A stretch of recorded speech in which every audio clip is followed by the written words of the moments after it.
And this is part 3 of our review for Marvel Transformers crossovers, Thor.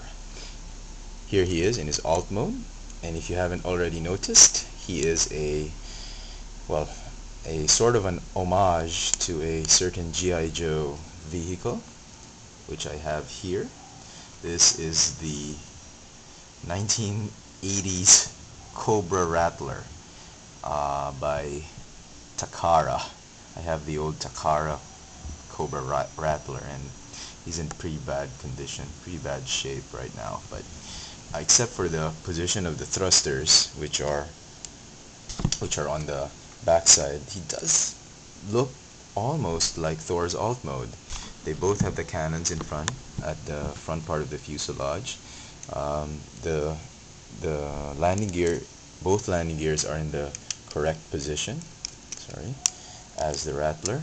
The missiles are vaguely similar, and the rear part of the jet is very similar. So I think that's a nice touch by Hasbro, and that's part of the reason why I decided to get Thor. I wasn't really too excited about the alt mode, but that's one of the reasons why I got him. Oh, the absence of the gun turret right here. So let's get rid of this huge clunky toy for a while. Okay, and focus on the jet, the alt mode of Thor. Let me just position the camera better. Okay, the paint job sucks because there is none. It's all molding. It's all plastic colored molding.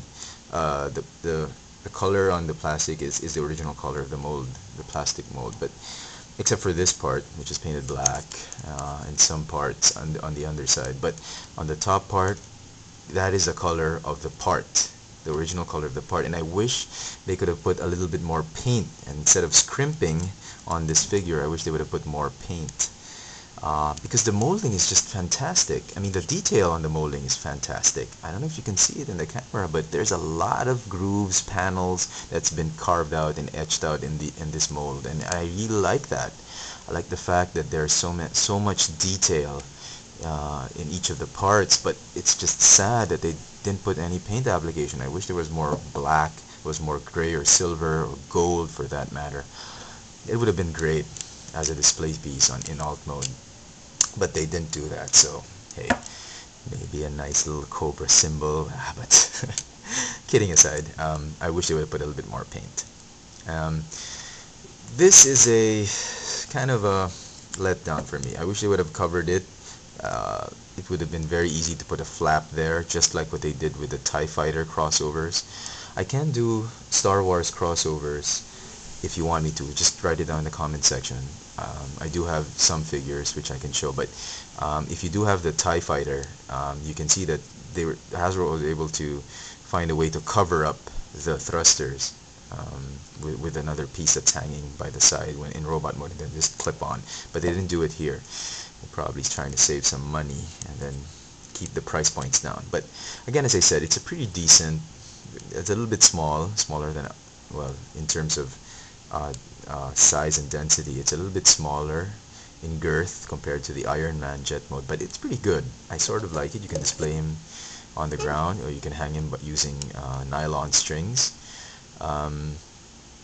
They chose a good mold for Thor, I think, because I wouldn't exactly know how to select an alt mode that's suiting for Thor except for a jet. And this is a very nice homage for all you G.I. Joe fans. So I like the alt mode. I just don't like the paint job. But all in all, the figure is for me ranks in third among the wave. Captain America being the first, Iron Man the second, the War Machine repaint second, and then this guy third. I'm still thinking about Carnage. If I do get him, I'll make sure to do a review on him.